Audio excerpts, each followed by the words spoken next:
So my name's Drew, this is Krzysztof. We've worked together for years now, on and off, in the city building software on the desktop, back end, the whole stack web stuff, all sorts of stuff really. But mostly in finance, working in hedge funds and these kinds of places, where they have a specific set of needs for their software. And still lots of traders sitting at their desktops using desktop software. So as the world moves more and more to mobile and more to web, there's these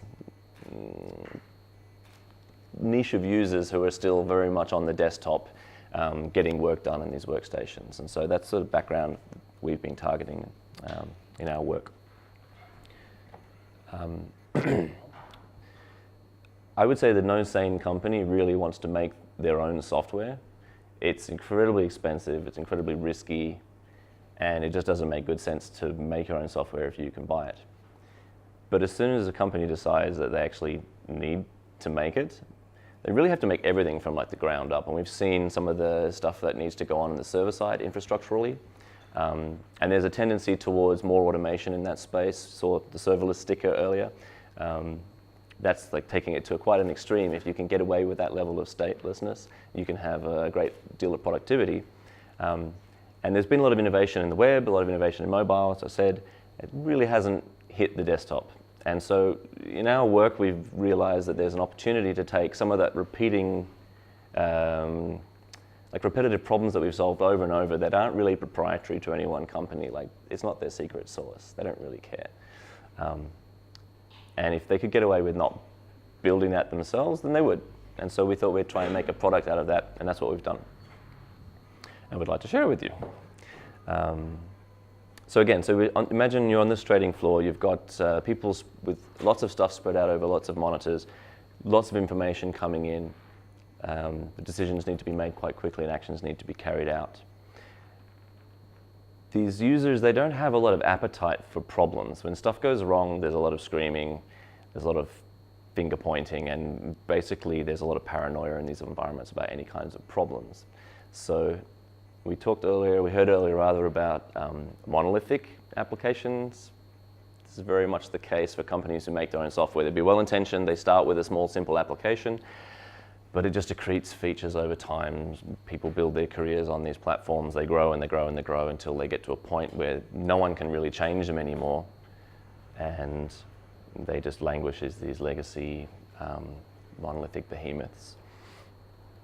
So the solution to that on the server space has been microservices and containerization. And we think that there's an opportunity to bring that pattern onto the desktop. There's a bunch of other things that we solve as well, but in the spirit of staying on topic tonight, I think we'll probably focus on that. Trying to think what else to talk about before we go into the demo. We didn't have that many slides. We've actually spent the last week in our time when we thought we'd be preparing slides and things solely in meetings. That's why we're dressed like this today. We've been talking to lots of people, and it's an exciting time for us, but it's also very tiring. So apologies for the lack of nice slides. It's quite a stark contrast to the last talk, but hopefully let's put some stuff up on the screen. You can have a little bit of a look at some of it more concretely. Yeah, let's have a look what a typical day for a trader might look like. What they usually are faced with is huge number of applications across a lot of different screens they deal with. Very often, we as developers who used to, we worked on solutions that work across 12 different monitors. You can imagine how user attention demanding these softwares are, and there's a lot of real data in each one of these systems. Very often the way we used to structure these systems, we would build silos from them. So any problem could bring 12 monitors application down, and then time to start it up would be within minutes. And that, for example, could be a stock exchange monitoring application where no one would know what was happening for a minute, and you can imagine how stressful the situation becomes. So until now, we've never had an environment where we could containerize just the pieces of your desktop until point platform where we could go to individual components of your workspace that has a buggy feature, and when we invoke it, suddenly your monolithic, thick desktop client behaves like Google Chrome, where we could actually just reload a process for the user. So what you see now in front of you, these are 4 different processes, each one responsible for the view, and there are a lot of different processes supporting what you see here. They're like headless applications running on a desktop. So you can imagine microservices architecture running actually on the user's desktop. What this will allow people to do, it will effectively allow them to finally separate their views from view models. You will take everything behind view model into the service, and let me bring you a processes list. So you could see here, this is our processes tree where one of our services is a ref data service. You could now start abstracting parts of your monolithic application and take every logic that you had in your UI into the service and stream functionality to a lot of different small UI components like you see these on the screen. The challenge with building these microservices from this component, it becomes with discoverability of visual components for users. So we've built a tool which allows us to discover these applications. Let me build one of these workspaces for you. You will see how this might be constructed. We like to think about these applications as their single business purpose. So what you see now on the screen is just a watch list, and a watch list would be part of almost every single trading application. Now, from watch lists, I think Drew would agree with me, in these environments, you usually end up having a team of developers supporting team of business. So you could have 20 different team of developers. They would talk to each other. They're still friends. They wouldn't reuse their code. So everyone goes and builds watch lists like this. So you end up in an organization having 20 different watch lists, and your user is suddenly faced with every single watch list behaving slightly differently, looks slightly differently, different shortcut keys. So now we thought, actually, if we could containerize the watch list and provide just one implementation of the watch list, users could go and drive their workspace from watch list and start building their workspaces with whatever application they need.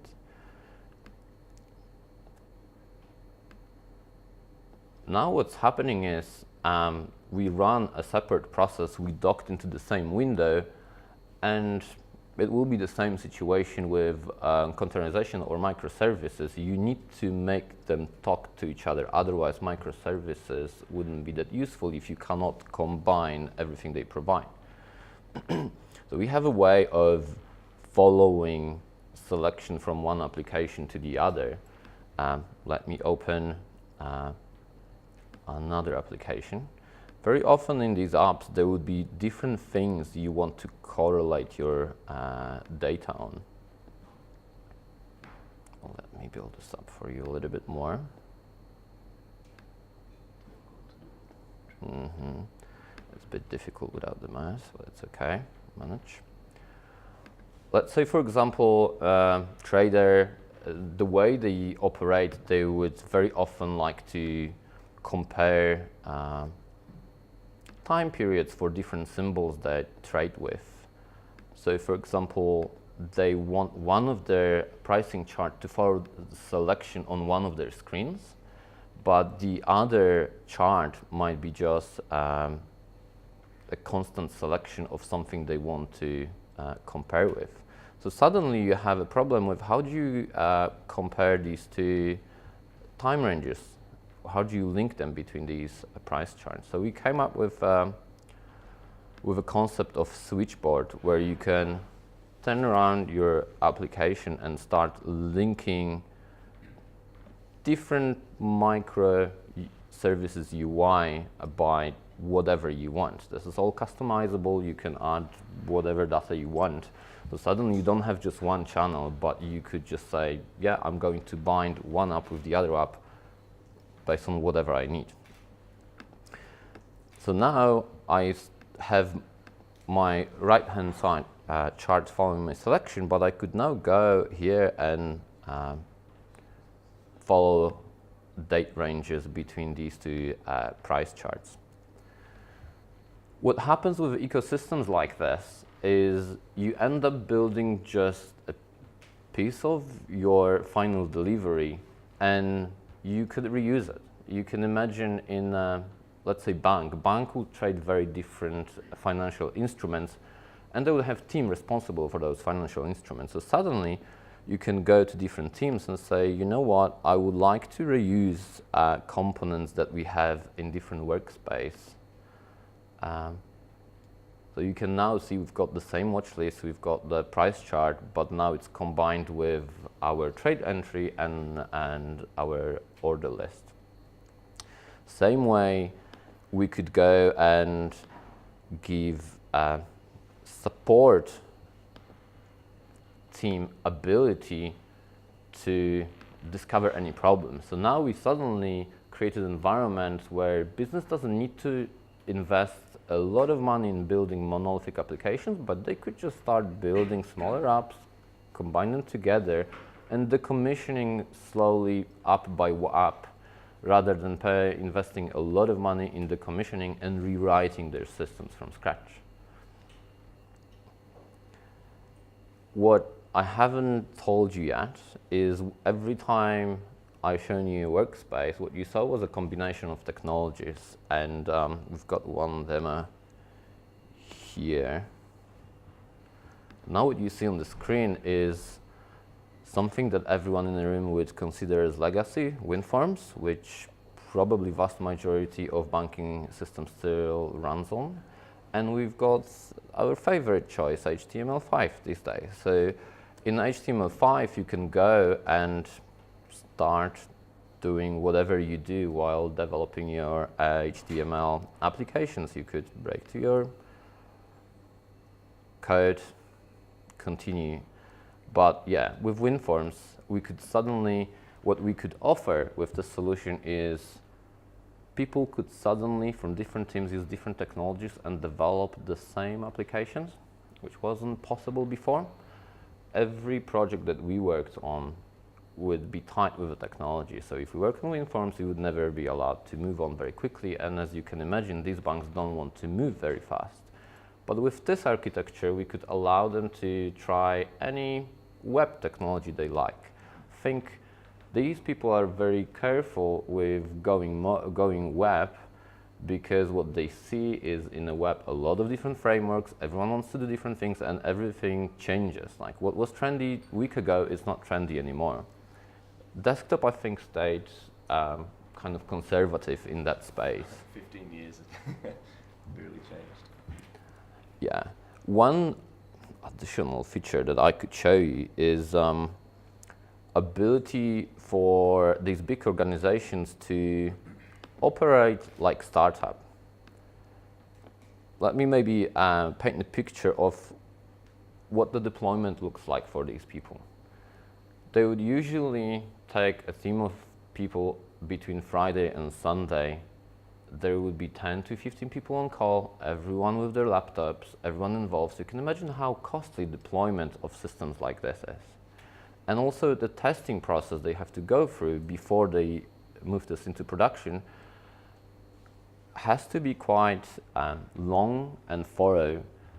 So everything adds up into their agility. So effectively prevents them from being agile with their changes to their systems.